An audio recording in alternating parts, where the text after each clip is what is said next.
Good morning, folks. Just do a quick check. L. O'Casey, I see your video. Can you hear me? Yes, sound good. Excellent. All right. It is 11 o'clock. We've got people flowing in, so looks like 30 attendees and climbing. So I guess maybe we should get started. All right.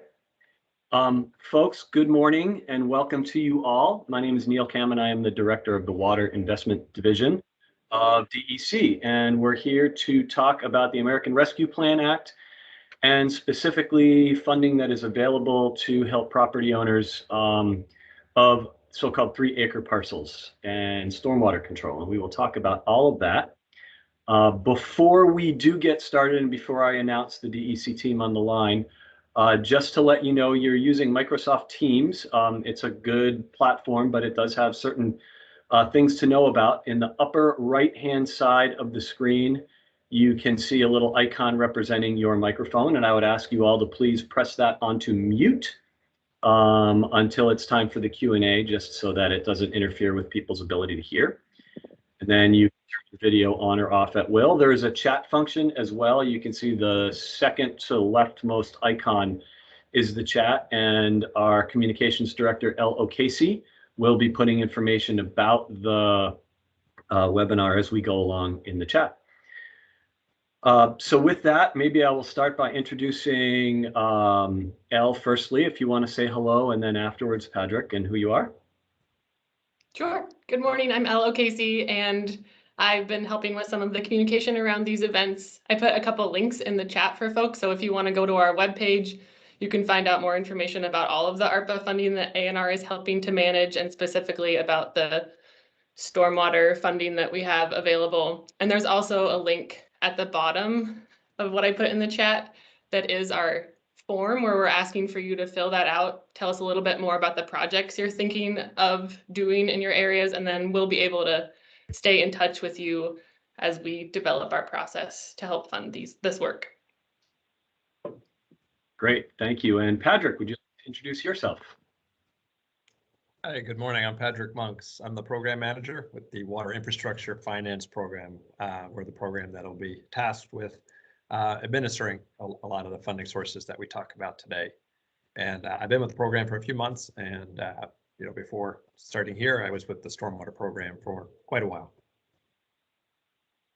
Great, thank you, Padraic. And so, just looking at the names I see on the attendee list, you are well known to some on this group of folks. So welcome all. Thank you for joining us today. We'll take no more than an hour of your time to talk about this. Elle, if I could ask you to fire up the presentation, and I'll ask you to drive it, explain right off the bat to you all that I have been battling Comcast's very infrequent intermittent internet drops. That happens. Padraic is ready to swoop in and take over for me until I rejoin. We are here to talk about the American Rescue Plan Act, a transformational investment into Vermont infrastructure. There are several buckets: broadband, helping people, housing, things like that. We're here to talk about water and sewer infrastructure and a substantial investment. And as I said, to help property owners comply with what are called the 3-acre stormwater requirements. And so our agenda here today, we're going to talk a little bit about the 3-acre program. That's been subject of many online webinars before, but Padraic will talk about that. I will then pick it up and speak a little bit about the American Rescue Plan Act funding that is available to us, folks that are eligible to receive that funding, some of the additional funding sources we have. And then we're going to get into the area of seeking some feedback. We have some ideas for how to provide services to individuals needing our help and how to provide that funding. And we're proposing that to be in the form of a couple of different types of engineering services contracts. So we're going to give you some examples of our thinking there and are looking for some authentic feedback about that. And then afterwards, a question and answer session. So Elle, if you could move forward, and I will turn it over to Padraic to run through the next few slides, that would be great. All right, thanks, Neil. So yeah, first things first, just to make sure you're in the right place. This webinar and the funding we're talking about today Yeah, if folks out there could all make sure they're muted, that'd be great. Thanks. We're talking about funding for 3-acre sites, and the term 3-acre sites is it's a statutory regulatory definition. Refers to projects that have 3 or more acres of impervious surface that either never had a stormwater permit or were permitted before 2002. We maintain a list. The department maintains a list of 3-acre sites. Those are the sites that we've identified. A project can be technically a 3-acre site and not get on the list. We just don't have all their information yet. And in certain cases, projects ended up on the list, but are not in fact 3-acre sites. The preliminary list was done using old prior permitting information, but also satellite imagery. So it's a rough but pretty good list. And there's a link both to the list and the stormwater program. So thanks, Al. Next one. So when we were developing the 3-acre program, we did a lot of outreach, but it's been a while. So just a quick refresher on where the requirements for 3-acre sites comes from Act 64 of 2015, also known as the Vermont Clean Water Act. The genesis for that came from the Lake Champlain TMDL, where EPA identified that we needed to reduce stormwater runoff from developed lands, or the phosphorus associated with that runoff, by 20%. And so our task was to identify what programs we could implement in order to achieve that reduction. And that's where things like the municipal roads general permit came up, and also the concept for regulating 3-acre sites. During that same time period, the legislature passed Act 64, which made it a statutory requirement for 3-acre sites to obtain permit coverage by no later than 2023. Following that, we were tasked with developing a new stormwater rule, which we did, and then also general permit, Stormwater General Permit 3-9050, also called the 3-acre general permit, identifies all the technical standards that projects are required to meet. So what does this mean to you? If you are a 3-acre site or someone who is going to be working with property owners, if you're a municipality, planning, regional planning commission, et cetera, engineer. So quick background, when I talk about impervious surfaces, we're talking about man-made surfaces that water runs off of rather than infiltrates through. Things like roads, roofs, parking lots, roads can include gravel roads, are all impervious surfaces.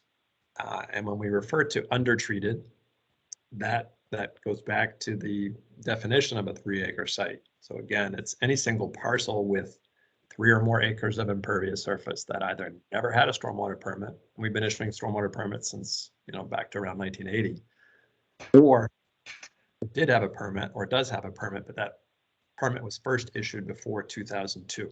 2002 being the more modern era of stormwater management when we adopted our 2002 stormwater management manual. So that's the cutoff there. And if we refer to an authorization to manage and discharge, that term essentially just means stormwater permit. So when I say it was never permitted or permitted before 2002.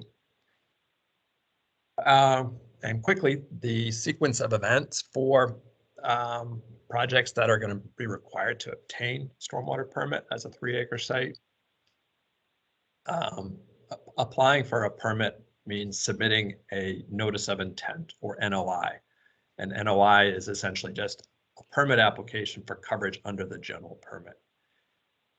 To provide projects as much time as we could and still meet the statutory deadline of having projects get permitted by 2023, and it's a rolling deadline. It's already started for some, but it's all permitted no later than 2023.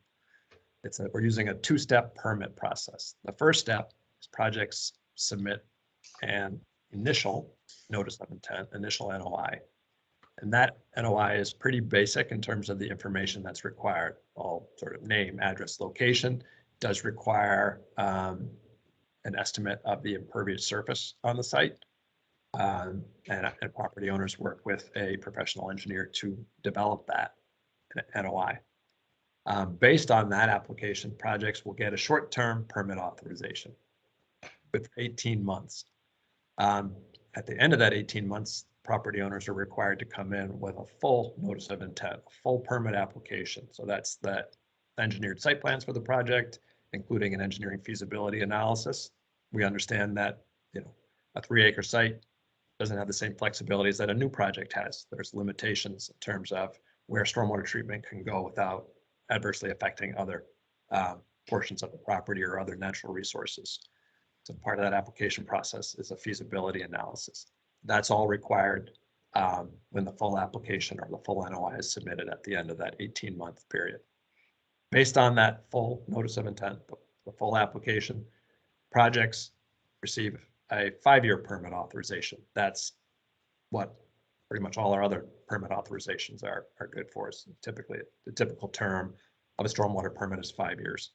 3-acre site needs to complete construction of the permitted plans, the design that the engineer comes up with and is approved by the stormwater program by the end of that 5-year period following issuance of the second permit. So that's about it. I'll hand it off to Neil. All right. Thank you, Padraic, very much. And if folks have general questions along the way, you can stage them in the chat. Elle will be keeping track of those, and then we can go back when we hit the Q&A session. We can go back to the beginning and touch on those. So that way you don't have to lose track of your questions. So I want to speak a little bit about the funding that's available to support this program, and then some of the mechanics, as I said. So Governor Scott in April of 2021, I'm not sure why I wrote 2022, in April of 2021 made a recommended investment of $60 million to support this program. This program could be upwards of a $200 to $260 million effort to get all sites in the Lake Champlain and Memphremagog Basin permitted. So with the American Rescue Plan Act and the fact that this work clearly falls in the area of water and sewer infrastructure, he made that recommendation. The General Assembly accepted that and made the first appropriation of $5.5 million for state fiscal year 2022, which is the year we're in right now, for the program. There's a little bit of complexity here that doesn't matter, except to say that there's an additional appropriation that the Vermont Clean Water Board has authority to distribute, and they have committed $2.5 million to this program in addition to the legislature's 5.5. And I will also share that there is an additional $1 million to support schools that need to comply with the 3-acre permit program. And you'll hear reference to the Green Schools Initiative a few times during this presentation. And at the very end, I'm going to ask the coordinator of that program to just say a few words about that. But if you are a school district, there is a program for you, and it is in parallel to this program, but not this specific program. So long and short, for state fiscal year 2022, we have $8 million of funding to provide. And so how are we going to do it?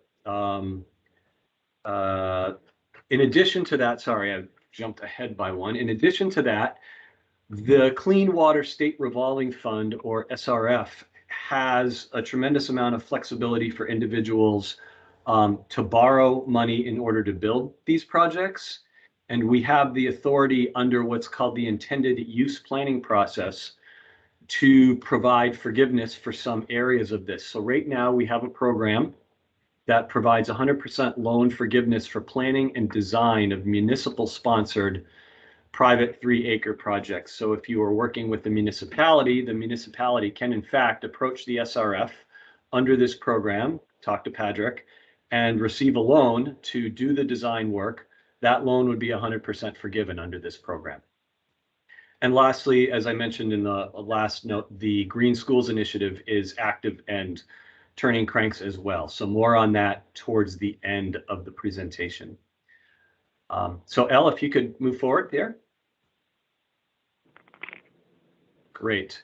So we're working right now, we've got a couple slides on eligibility, who is eligible. We're working on designing this program. We'll be launching it this winter, as you're going to hear more about as we move forward. We're working on the eligibility guidelines, which includes the magnitude of need and ability to pay. So a 3-acre parcel holder that maybe has a tremendous amount of business activity may not receive the same level of support as a small mom and pop, say, used car dealership or something like that.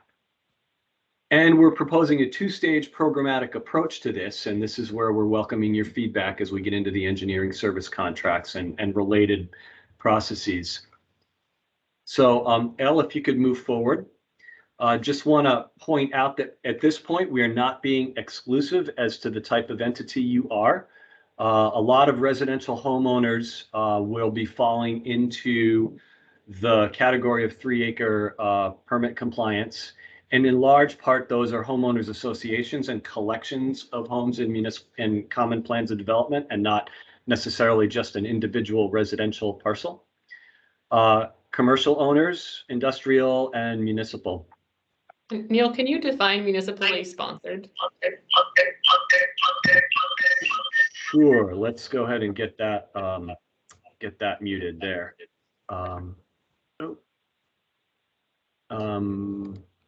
So municipally sponsored means if you have a municipality that is sponsoring the design of a stormwater treatment to comply with 3-acre rule on private land, and in particular where that design is catching stormwater from both the private land and also the municipality, that would be a municipally sponsored project.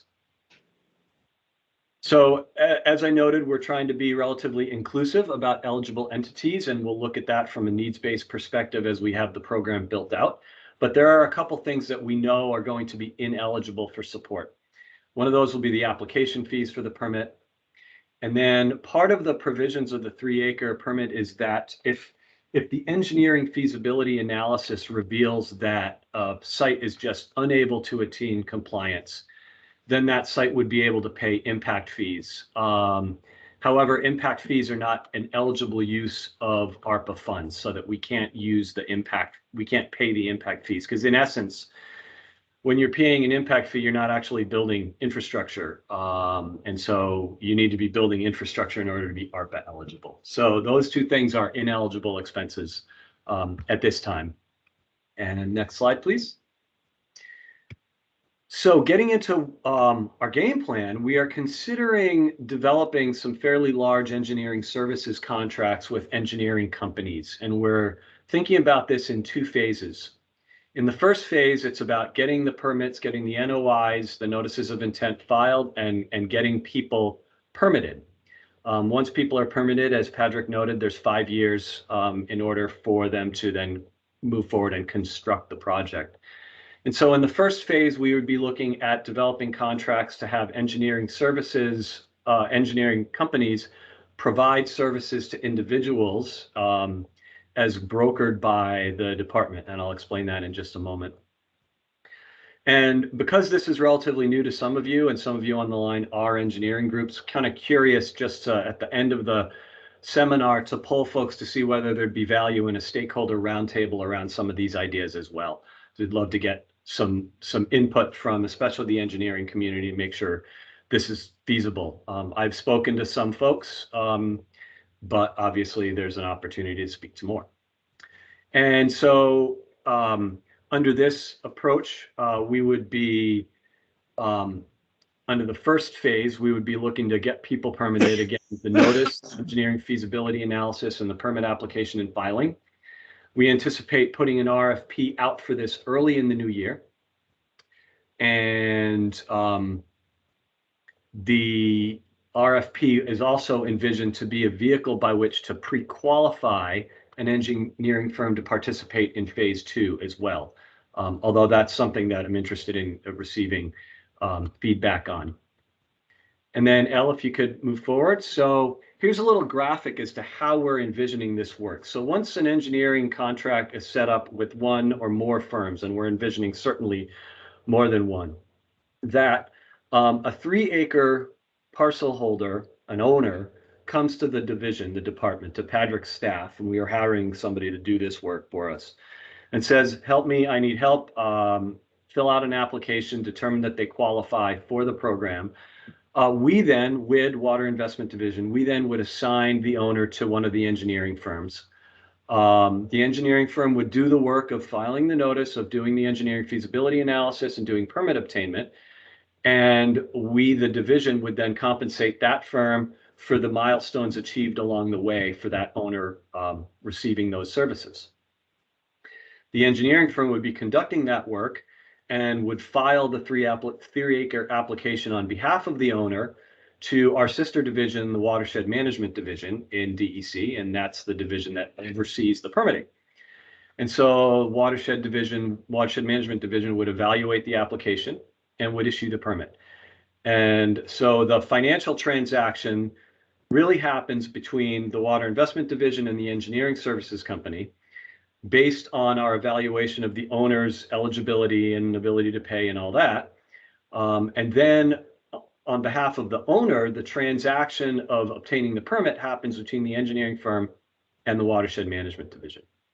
And so that's for phase one for permit obtainment. Okay, I'll go ahead to the next, please. So the vision here is that these contracts would then be amended, extended in year 2 and 3 and pending subsequent appropriations by the General Assembly, so that the engineering services firms can provide construction procurement and oversight for those owners, so that a small homeowners association wouldn't necessarily have to take the steps of figuring out bid specs, reviewing applications, and making contracts. That would be supported by the engineering services contract as compensated by the division. And so our vision here is to open the RFP again, to amend the contracts, to add the construction procurement with subsequent appropriations from the General Assembly. And so there's a question as to whether the first RFP round can pre-qualify firms for the second round, and we're interested in sort of feedback around that as well. And so based on the authorizations we received from the legislature for 2023, that will be the sort of subsequent step, and we'll get a good year of permit obtainment activities and then get into construction procurement. So in phase 2, how this would work is now you've got an owner who's got a permit in hand from the Watershed Division. They've been through the program before. They say to the Water Investment Division, I need help, please, to Padraic's staff. Go through the application for the construction procurement help, presuming they meet that. We then authorize the relevant engineering firm, so they get to stay with the same engineering firm so that that relationship persists. Our division would compensate the engineering firm for completing the design and bid specs. And then when it goes to construction, our vision is that we would issue rebates for a proportion of the cost of construction. And that rebate would be, we would provide that rebate to the engineering firm, who would then apply it to the cost of construction. And the owner would be on the hook for the remaining construction costs. So from the engineering firm's side of things, the engineering firm would be paid by our division to conduct construction procurement. They would receive a rebate from us on behalf of the owner for a predetermined amount of the construction cost. And then after construction was done, the engineering firm would file the as-built with the Watershed Management Division. That's sort of the final close-up of the permitting activity. And the remaining financial transaction would be between the engineering firm and the owner. So if an owner is on the hook for 50% of the construction, and the department is covering 50% of the construction with a rebate, that last transaction would be between the engineering firm, construction firm, and the owner. So that's the vision of it.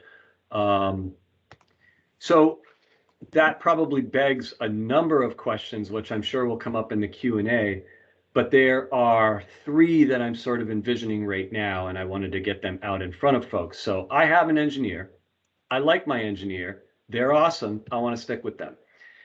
And so what we're considering is also considering sort of a rebate model along the lines of, you have already been in process and you are eligible as an owner to obtain your permit. And so we're considering whether we can develop a rebate for that owner that's already got a relationship with an engineering firm that doesn't hold one of the big contracts. So we are thinking about that. That's come up from a couple engineers to us. Good feedback, and we appreciate that. I've been a municipality and I've been working extensively in partnership with private landowners. I've got a tremendous project. I want to build it. It's going to get more phosphorus reduction than either the municipality could achieve or the owner could achieve. What's my option here? And so as part of the $8 million, we have identified a short list of projects that we will be supporting to construction. And those are so-called P3 or public-private partnerships projects. They've been long in development. And so we will be looking at our appropriations to consider whether we can continue to do that beyond state fiscal 22. And then lastly, I'm a school administrator. I've got a lot of parking lot, and somebody has called me because I have impervious surface, and I don't have a lot of time for this because I'm a school administrator.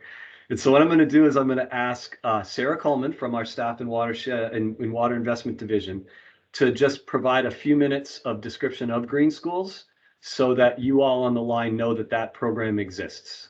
Sarah, thank you. Sure. Hi, everyone. So we have a block grant for the first phase, which is the same as how Neil's described it, to do design and permitting for public 3-acre schools.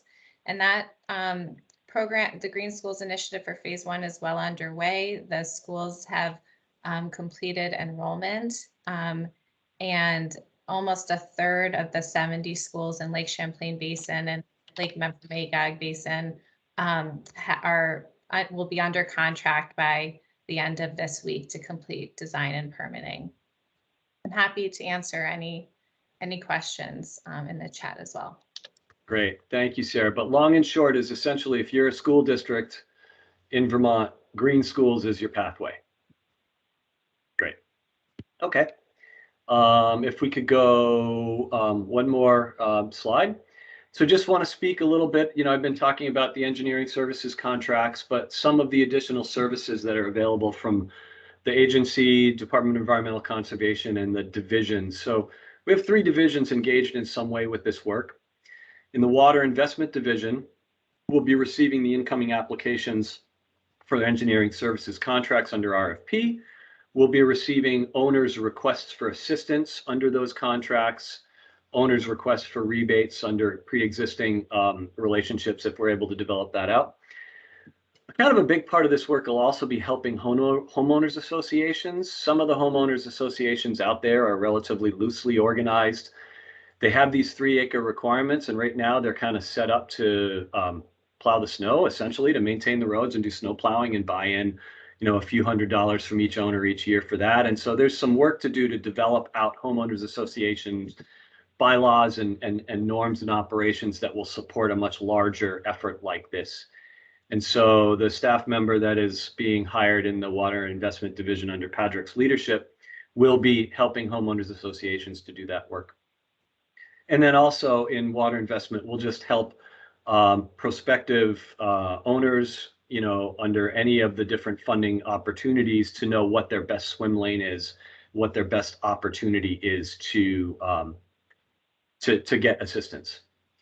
Watershed Management Division, they administer the permitting programs. They're the regulators in this context, but they're also there to help. And so they'll be communicating with permittees that approach them, also owners, but I'll use the term permittees from their perspective, to communicate about the requirements of the 3-acre permit, and also to bring them to Water Investment Division to understand their funding opportunities.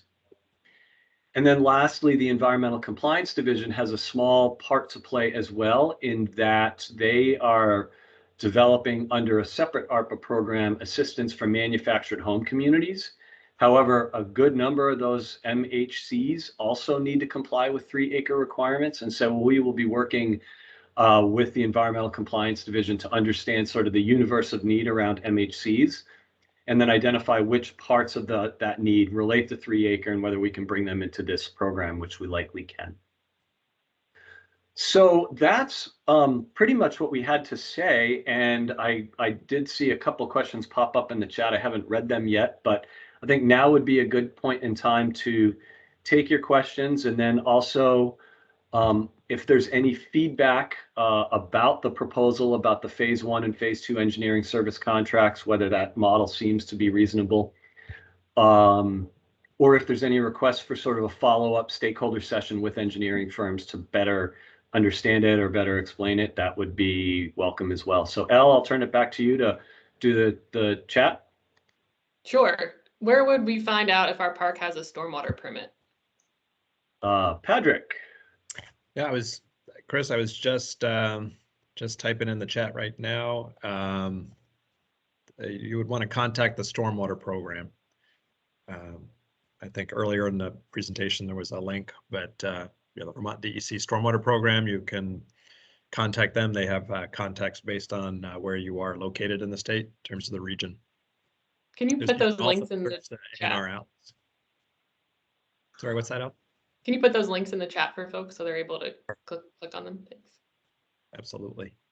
Sorry to interrupt. Thank you. I can jump to another one that I think is for me that was concerning the timeline. Yeah, that's a good point of clarification. I was referring to 2023 being the deadline. Right now, basically the statutory deadline is for projects in Lake Champlain watershed, Lake Memphremagog, and the stormwater impaired waters all have a end date of 2023. Again, it's rolling. The rest of the state, Connecticut River watershed, southeastern Vermont, southwestern Vermont, have a deadline of 2033 for 3-acre sites to obtain permit coverage. So our funding will be focused on projects and watersheds that have the 2023 deadline. I don't know that we've flat out made the decision that projects outside those watersheds will be ineligible. I would just suspect that there's a high likelihood of that.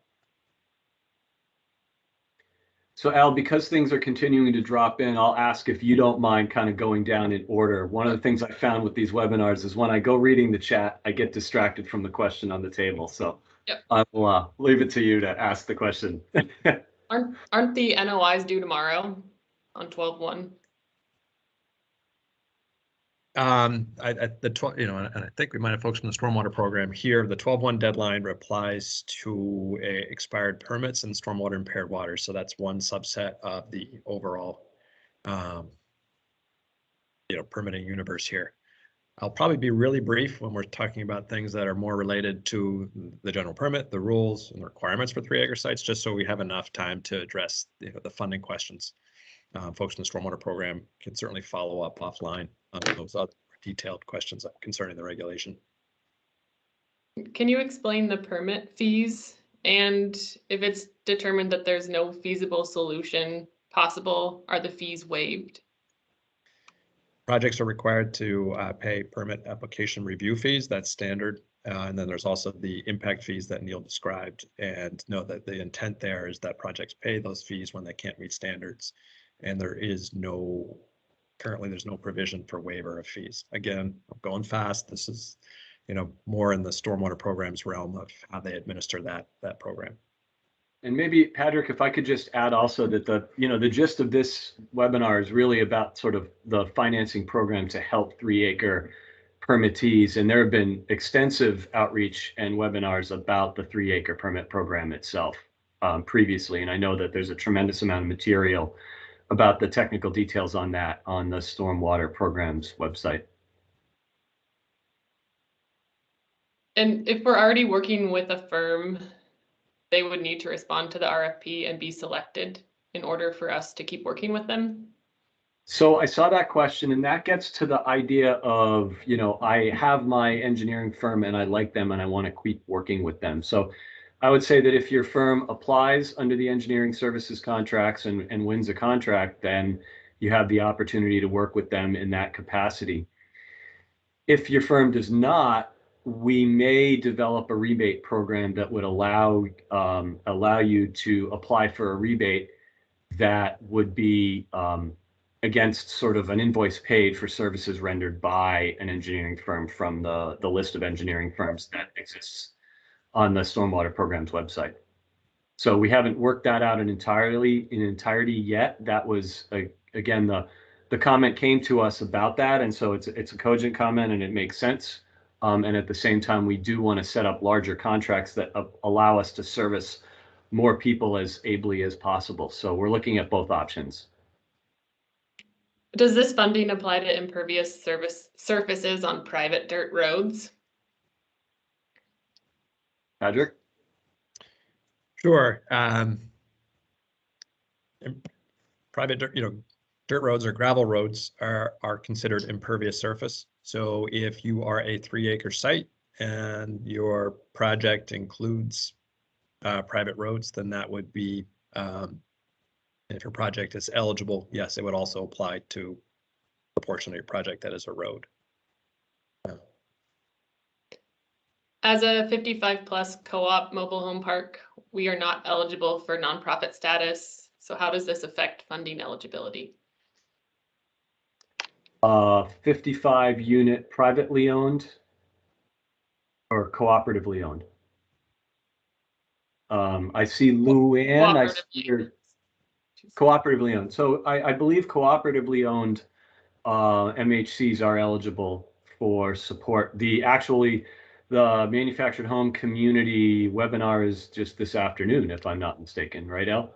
At 1 o'clock. So, please stay tuned to that. We do understand that there's an intersection for manufactured home communities between water, wastewater, sewer needs, and stormwater needs, and 3-acre needs. And so I didn't want to leave MHCs off of the eligible list here.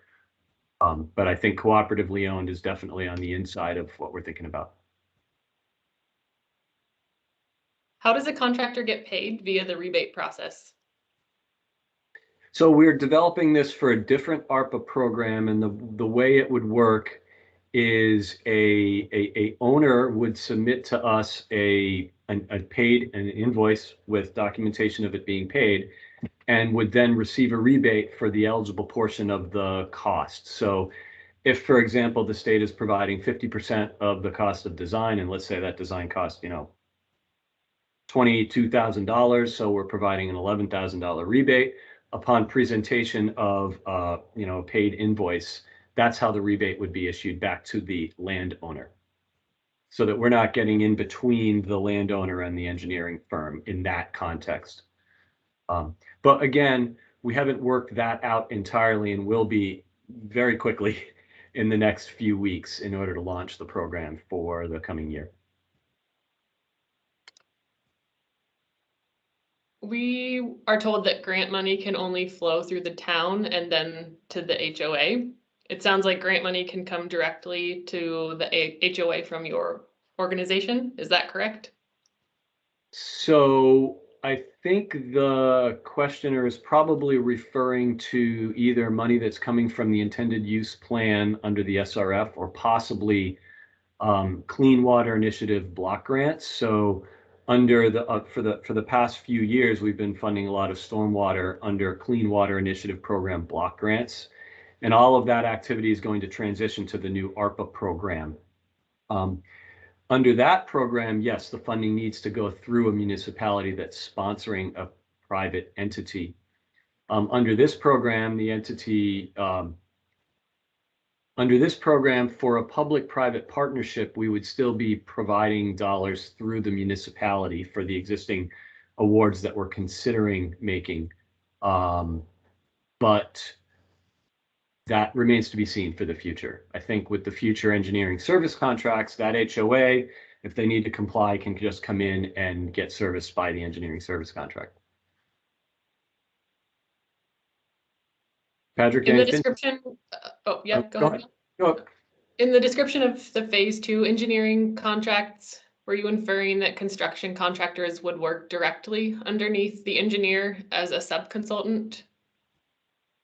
That is the kind of feedback we're looking for. I'm not sure how, the structure of that relationship, what's inside of our minds as we build this out and propose these ideas is that, you have folks that are not necessarily as well versed in how to take a design and then turn it into a bid spec and turn it into a contracted document, versus the engineering firms who do that quite regularly. So trying to have the engineering services firms provide that service to an HOA or to a private owner that doesn't have that capability. Can you clarify the deadline for the 18 months for the initial NOI? Yeah, I just responded to that in the chat. If the question concerns a particular project, you'd want to contact the stormwater program to make sure you understand what your project's application deadline is. Because some have already passed and some are in the future. And have all the municipalities been appraised of this? If not, is there a communication plan in place? Appraised of the 3-acre permit itself or of the funding program? I guess would be the. Beth, if you want to take yourself off mute, if you want to clarify, feel free. Sure. I guess both. Sure, I could speak to the outreach, the development of the rule and the general permit. There was a lot of public outreach, formal notification through newspapers and working with regional planning commissions. I can't say every municipality is aware of it. We did our best in that regard. Or, ongoing conversations about the requirements, especially for municipalities that are part owners of a 3-acre site. And, continuing to work with the regional planning commissions, but certainly as the funding program evolves and takes more shape, we, the department, both the stormwater program and our program will be, reaching out to affected landowners and municipalities. I'm asking because I recently started working for the Regional Planning Partnership. And so I'm trying to get an idea of what needs to be done in relation to the outreach to the municipalities. And sorry, that was my puppy. In relation to the municipalities and the schools, and what are the holes that I need to fill? Yep. Great question. Understood. Yeah. And we are providing, direct notification and to all affected landowners. So anyone who is a 3-acre site, including any municipality, has received at least 2 letters at this point. And Sarah can speak more to this, but schools have also received direct notification. Yeah. Okay, thank you.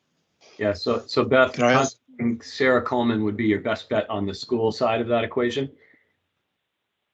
Yeah, I don't. Can I ask a? Just to jump in, I think the schools, the public schools in Champlain and Memphremagog basins, there is a robust communication strategy that's being managed by Greenprint to achieve design and permitting. Great, thank you very much. So there's a raise hand function, and I know somebody wanted to put something out. So. There was somebody who wanted to ask a question. There you go, James. Thank you. We have a relationship with a engineering firm, and we're a 3-acre site. The town owns our roads, and we own the properties, obviously. In terms of funding, first of all, who's responsible for submitting the NOI? 2 separate ones, if the town's not really on board yet or whatever. And then in terms of funding, will the funding be separate for the homeowners versus the town? If you don't like, and then who should submit for the funding, the homeowners or the town? Who's ultimately responsible for the bill? I can speak to the first part. So, under the stormwater programs regulations, the landowner shall apply. So in the case of where it's, private owners and a municipality, then both parties are required to apply for permit coverage. The municipality does have the option under state law to apply on behalf of both municipality and the private landowner if they so choose. Otherwise, it's a co-applicant, co-permittee situation. So there's all parties are responsible in that sense. The funding piece, I don't know off the top of my head whether we would consider, in the case where it's a joint situation where it's the permittees are municipal and private, would we consider awarding funds to just the private entities? I don't know. I don't know if you've got that, Neil. That's kind of a detail we haven't worked through yet. Right. It's exactly why we were wanting to do this webinar, to get some of these questions and, focus our thinking. To which note, I also want to, no, go ahead, Padraic.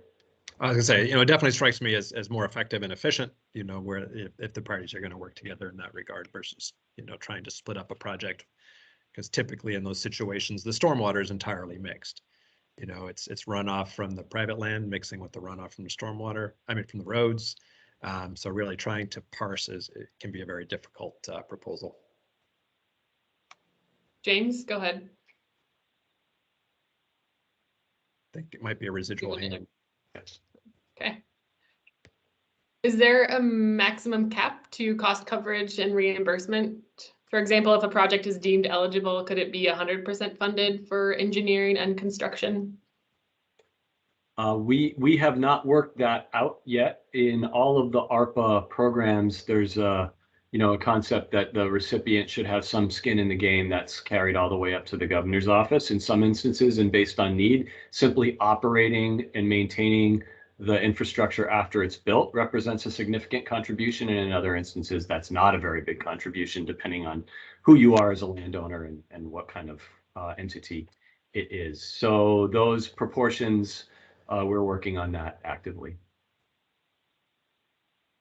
And a couple comments from folks wanting to see a stakeholder meeting later this year. And another comment, if a site is required to pay impact fees, it seems unfair that they would not be eligible for funding to pay those fees. Some sites and landowners will simply not be able to manage stormwater on their properties due to a variety of circumstances that could stem from size to high groundwater table.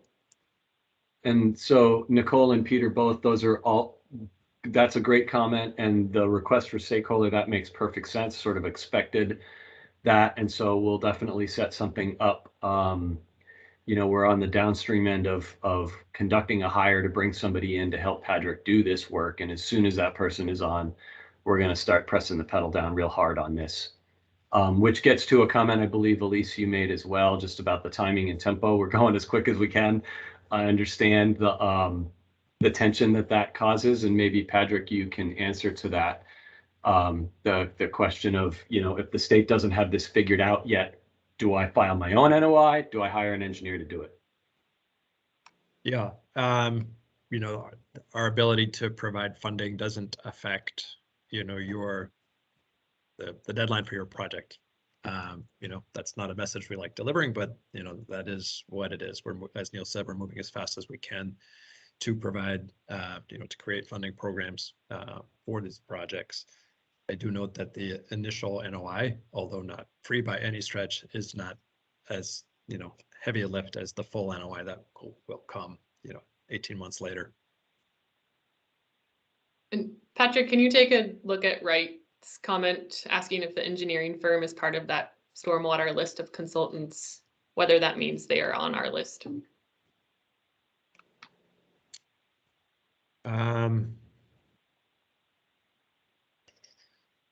Take a look at that list quickly.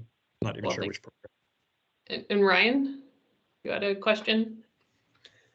Yeah, so I was just curious. So in terms of the funding being available for these projects and in coordination with the deadlines, is it not any realm of possibility to be able to extend some of these deadlines for when the funding is actually available? Just for, I'm just thinking in terms of, especially for communities who are lower income communities. A lot of our mobile home communities are dealing with these new permitting projects, and I'm just curious, like, how this is, I'm thinking about how this is going to affect some of these communities with how much money this could cost without being able to get any help. Yeah, just well, quickly, just to go back to Wright's comment, and then I'll address yours.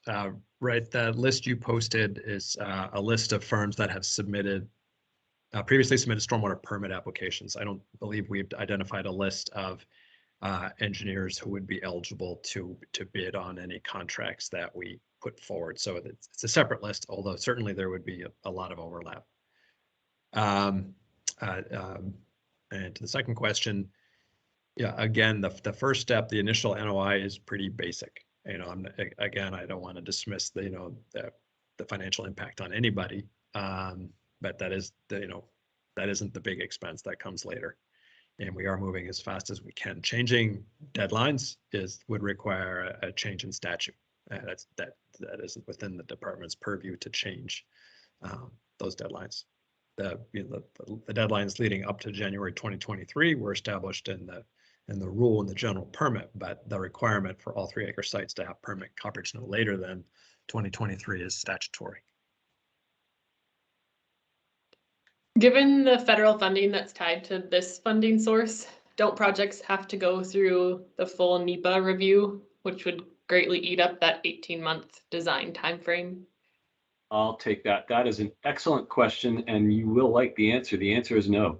The U.S. Treasury dollars under ARPA are not required to go through NEPA. If there are other funding sources, if there are other federal funding sources in a quote unquote stack, if your project has multiple sources, the requirements of that other federal funding source would apply, but ARPA dollars in and of themselves do not have to go through NEPA. I've verified that several times as that question has come up under multiple funding programs. Yeah. And those are all the questions I see. If I missed your comment or question, please take yourself off mute or write it again.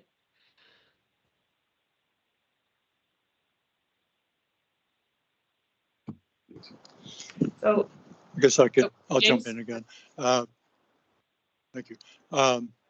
Yeah, so, in terms of a graded funding according to ability to pay, it sounds again like, another tax, among, who's going to decide which communities are more in need? Are you going to require income statements and whatnot, or land assessments? That's one question. The other is, what range are you thinking about in terms of support? Is it going to be from 0 to 100%, or 40 to 70%, or what are you thinking at this point?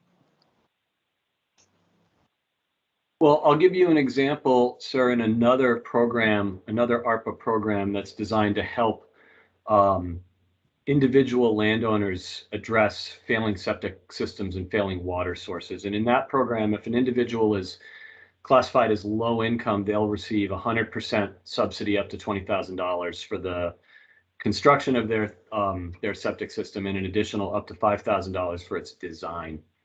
And if a landowner is up to 200% median household income, then they can receive 50% up to $10,000 and 50% of the design up to $2,500. So we have that model worked out for that program, and we're kind of contemplating something similar here. But again, good to get some feedback, especially from the engineering community, in terms of whether, a flat fee approach might work better, or something like that. I agree that figuring out a family's resource in order to identify the specific proportion that they may be eligible for is a complicated and subjective activity. In that other program that I just mentioned, we're doing something very simple, which is asking for a redacted version of the homestead declaration, so that we frankly don't even have to keep track of personally identifiable information. But it does serve as an attestation by the owner of their ability to pay. So again, things to be worked out, but I do want to just point out that we're in an incredible place in that a year ago, we were kind of struggling to figure out how to put together a financing program, which would rely on an amount of dollars coming out of the state revolving loan fund, far below what we have available to us now. So here we're looking at, grant funds around $8 million to fund projects for this state fiscal year. Strong likelihood of a similar set of appropriations looking forward. So that's kind of great news.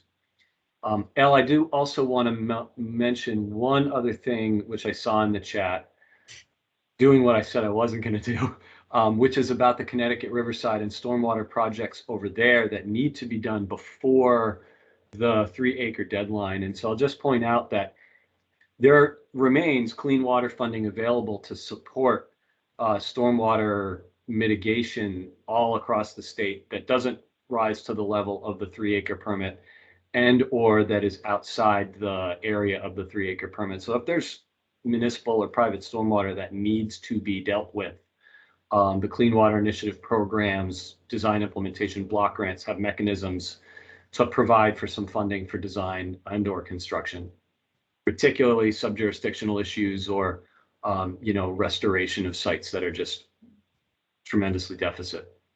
What the public funding programs don't have is funding to allow someone to build new impervious and have that permitted. That's on the constructor of the new impervious.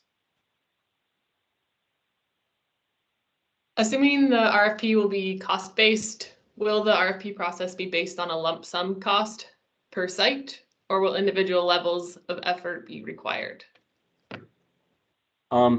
That's a great question. I will respond again by saying that, part of the purpose of this was to collect some feedback and gauge the need for an additional sort of engineering firm specific feedback session, which sounds like it would be very useful. So would love to hear a little bit more. It would be great to have some sort of a fee structure that doesn't rely on an individual assessment of costs for each individual activity associated with design. Padraic, I don't know if you want to add anything to that. No, I agree. It's great feedback, and as you're talking, wheels are turning. How we find that balance. We don't want to spend a ton of time trying to assess how much a project should be eligible for, but also understanding that there's a high degree of variability, required for engineering. Different sites. Some are pretty straightforward. Some will be highly complex. So we'll have to weigh that, and definitely looking forward to a more focused conversation with engineers on that point. And the last question I see is a person asking, they would think a need-based reimbursement process may be fairly complex and subjective, wondering if we would consider a flat rate model per impervious acre. I mean, if we put the RFP out and an engineering firm has an ability to do that, that comment kind of is the flip side to Mr. Heisinga's comment, that it's fairly complicated, but we'd love to get more feedback. Like I said, it probably sounds like we don't have our act together tremendously, but we do have the ability to put significant funding out, which is a great step forward, and we'll definitely be reaching out to folks to get more of that feedback. One question on the Green Schools initiative. So far, the first 2 rounds of Green Schools projects have been given largely to 2 firms. How do we strike a balance where more firms can get their feet in the ring without giving away projects and ensuring that firms have the capacity to perform? Thanks, Nicole. That's a great question. Yeah, and just to clarify this. Sarah, it looks like you maybe wanted to chime in. She's talking. It looks like my internet drop has in fact happened. So maybe Padraic, if you could take that while I struggle to get back online, that would be great. You can hear me okay? Yes. Yeah, we can all hear you. Neil right. We can hear Neil for a little while after he cuts out. He should be back. So go ahead, Sarah. The second round, the second cohort has not been announced yet, but you will see that it looks really different than the first cohort. And we were also surprised that it didn't have as much distribution across firms that made bids. So I think that is a shared goal, Nicole, to see, there's lots of work to be done within Green Schools as well as in the larger 3-acre space. And so that is a shared goal, but we also are looking to do it as cost effectively as possible. Thanks.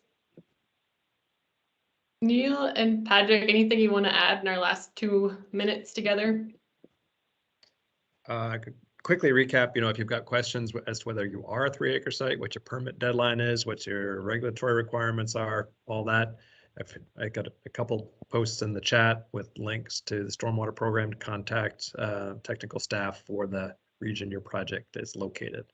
And our program will be certainly, reaching out to folks as we get somebody on board to, sort of further this conversation to really come up with the best model that we can to, take advantage of this incredible opportunity to help these projects. Yeah, the only one thing I'll add is we definitely, as I said several times, welcome feedback. And so please, might ask for folks who are interested in participating in a feedback session to do one of 2 things, either accessing the agency's ARPA site and quote unquote getting on the list. So there's an interest in indicator. You can provide a very small amount of information and just get staged on a list of folks that are interested in participating in this funding program. And then also engineering firms interested in engaging some stakeholder input. We will do a fairly broad outreach when we put that together, but if you want to be involved, please send Padraic, myself a note so that we make sure and include you in that. And I think we'll be looking to set that up relatively quickly. Great. Thank you. Thanks for everyone that joined today. Like I mentioned a couple of times in the chat, we'll have the recording and the slides from this PowerPoint up on the webpage this evening. There's one more webinar in this series that's happening today at 1 o'clock. So if you have time and if you are interested, please join us. It's for improving drinking water, wastewater, and stormwater systems in manufactured home communities. Thanks again. Great. And I will put the emails for Neil and Patrick in the chat as well. Thank you. All right. Have a great day, folks. Thank you for participating.